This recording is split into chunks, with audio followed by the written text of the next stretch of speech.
All right, welcome back to Sista Brunch here at the Essence Film Festival. We have had an amazing time meeting just phenomenal, impactful filmmakers, and these two are no different. We have Crayton and Letitia. Letitia Guillory, I will say that on season 5 of the podcast, we had Yamoria Wright on, and she talked about how important you've been to her career. So I just wanted to plant that seed and say thank you on behalf of Yamoria and all of us, because I've heard how much you do. So I just want to say thank you, and we're proud to have you I on. appreciate that very, very much. Absolutely. It's my pleasure to serve. I love it. So, Crayton, Letitia, what are you doing here at the Essence Film Festival this year? We just had a great reading of our screenplay, Hound Dog. And Okay. Hound Dog is something that we've been working on for quite some time, and we just had this phenomenal reading that actually starred Lance Nichols and our Wow. man role of Don Robey. Oh my So, goodness. It was very exciting. This is a project that is a neo-noir crime drama thriller with music set in the 1950s based on true events. It tells the story of Don Robey, the founder of Peacock Records, that would go on to be Duke Peacock Records and many, many other labels, and also Evelyn Johnson, his right hand. And, it is a conversation about gender equity and a woman who made a different choice in the 1950s to want to, pursue a career in entertainment. At the same time, we have this man, success cost all of us, and Hound Dog really looks at that. And Johnny Ace is killed under mysterious circumstances at intermission. This is the largest concert of his life, and unfortunately, in real life, it really would be the end. And that is where we begin our story. How did you learn about this story and decide to? Yes. It's interesting. The owner of Peacock Records was my great uncle, Don Robey. Amazing. And what's so significant about it, Don was he laid the foundation for what would become like Motown. And at this particular time in America, he had all of the top artists of the day. And if he didn't have them signed to his roster, there was also another business called Buffalo Booking that had all the headliners of the day. Okay. So that was a business that was competing with him, or that was the same? The same thing. He owned that. He had Peacock Records and he had Buffalo Booking, and he also had numerous other businesses as well for the Black community. Yes. Exclusively. So was this a story that was passed down in your family, and that's how you knew? A story that was somewhat passed down in my family. My family, the Robeys, they first came to Houston like in the late 1800s, and my great-great-great-grandfather was assigned to treat the African-American community that was gathering there from slavery and all the trauma and everything. So his great-grandson, was my uncle, and he had kind of a seedier kind of like life. Makes for a good movie. Makes for, we need some. But he was an excellent like businessman. He learned and he really provided like just great culture and a great opportunity for Black people to like really celebrate life. How did the two of you meet and connect on this project? So Crayton and I have known each other most of our lives. Yes. For a long time, we didn't realize that. So we have very close family friends, one of whom is my godmother.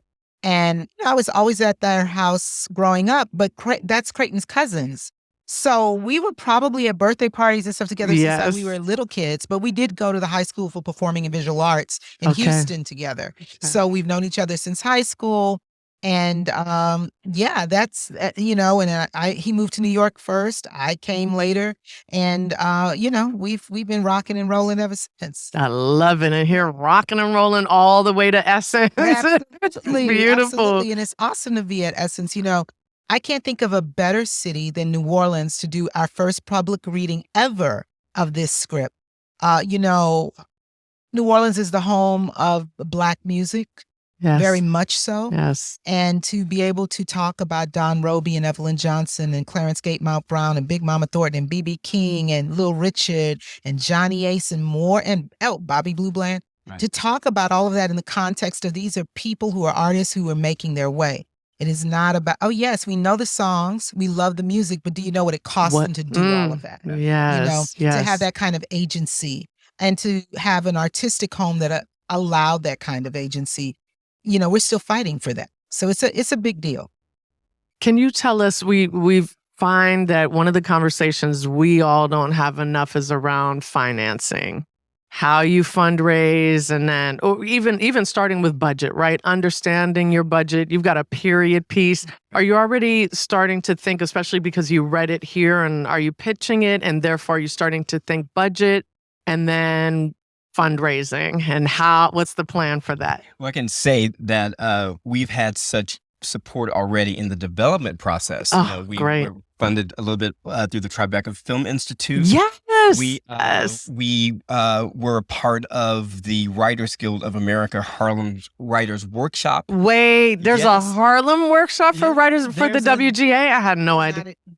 WGA is no longer associated with it, but its origin was that. That's where Okay. it started. So Okay. Harlem Dramatic Writers Workshop has existed know for almost 20 years. And Hound Dog absolutely was developed through that workshop with some phenomenal And mentors. tell them about the programs you've been. So, we also have, back in the before times, kind of, did the Warner Brothers Discovery 150 project.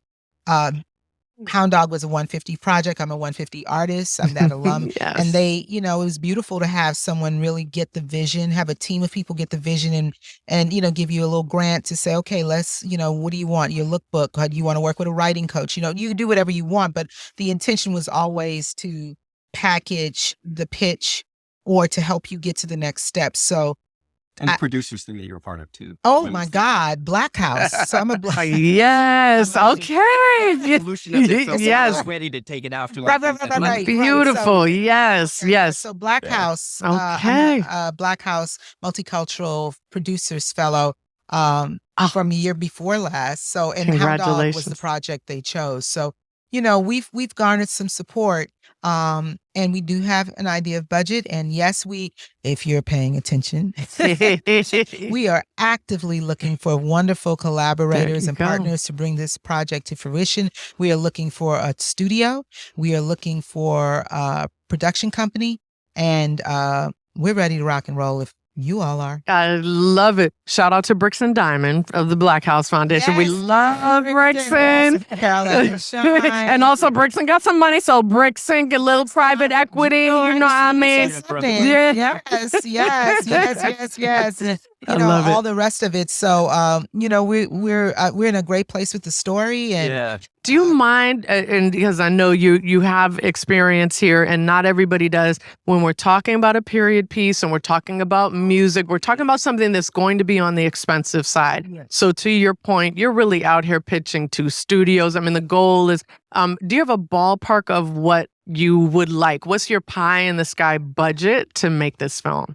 do you want me to say? Yeah. Yes, So say it. I wouldn't say pie in the sky because it could always be higher depending on who's attached to it. But we're looking at a film that's from 20 to 25 million.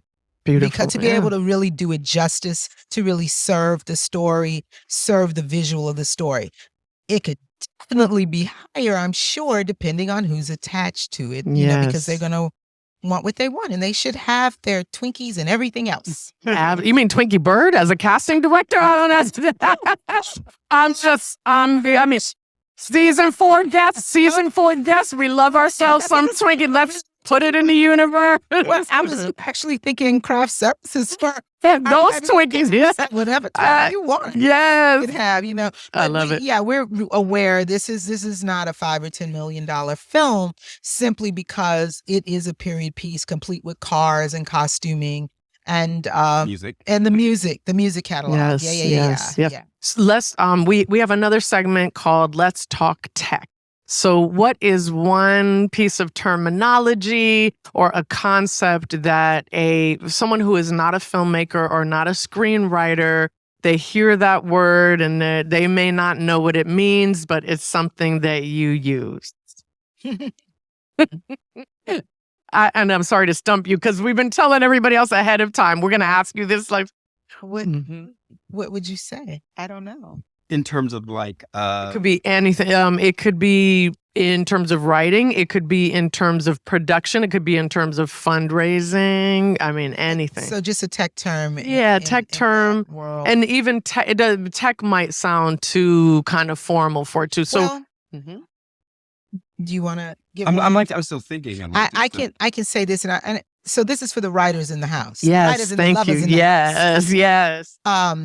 When we talk about enough white on the page, that's a real Nice. specific thing because, you know, as a Black person, you're like, oh, what are you talking about? I'm not a bunch of white people in my life. Damn, you. What are you thinking? But what we mean is we need to not have our eyes blur over because there's such big chunks of description or dialogue.